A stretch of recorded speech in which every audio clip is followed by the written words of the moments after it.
কখনো কি ভেবেছেন প্রিয় মানুষটির কাছাকাছি না থেকেও তাকে অনুভব করা সম্ভব এবং তাকে চুম্বন করার মতো অনুভূতি দিতে পারে এমন কোন ডিভাইস আদৌ আছে? হ্যাঁ, এমনই এক অদ্ভুত ডিভাইস আবিষ্কার করেছে একটি চীনা কোম্পানি, যার নাম কিসিং ডিভাইস। এই ডিভাইসটি ব্লুটুথ বা ইন্টারনেটের মাধ্যমে সংযুক্ত হয়। এটি আপনার ঠোঁটের চাপ, গতি এবং তাপমাত্রা অনুভব করে এবং সেইগুলো হুবহু প্রিয় মানুষটির কাছে পৌঁছে দেয়।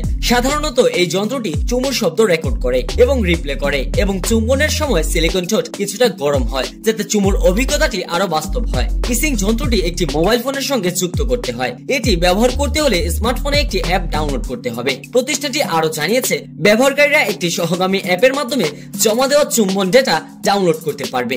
জানা গেছে, করোনার লকডাউনের সময় এই যন্ত্রটির উদ্ভাবনে তারা অনুপ্রাণিত হয়েছিল।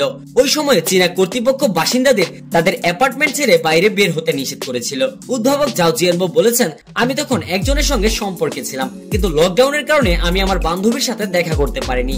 বেজিং ফিল্ম একাডেমির ছাত্র জাও পরবর্তীতে ভিডিও কলে ঘনিষ্ঠতার অভাবের উপর তার স্নাতক প্রকল্পটি করেছিলেন। পরে তিনি সিও ফুসে নামের প্রতিষ্ঠান চালু করেন। 2023 সালের 22 জানুয়ারি প্রথম তার চুম্বন যন্ত্রটি বাজারে আসে। এই যন্ত্রটির দাম ধরা হয় $26। বাজারে আসার 2 সপ্তাহের মধ্যে 3000 চুম্বন যন্ত্র বিক্রি হয়ে যায় এবং 20,000 যন্ত্র সরবরাহের আদেশ পায় প্রতিষ্ঠানটি। তবে এটি সহজেই ব্যবহারযোগ্য। এই ডিভাইস দীর্ঘ ব্যাটারি লাইফ এবং সম্পূর্ণ সুরক্ষিত সংযোগ নিশ্চয়তা দেয়। তবে এমন অদ্ভুত ডিভাইস নিয়ে আপনাদের মতামত কি? কমেন্টে জানাতে ভুলবেন না।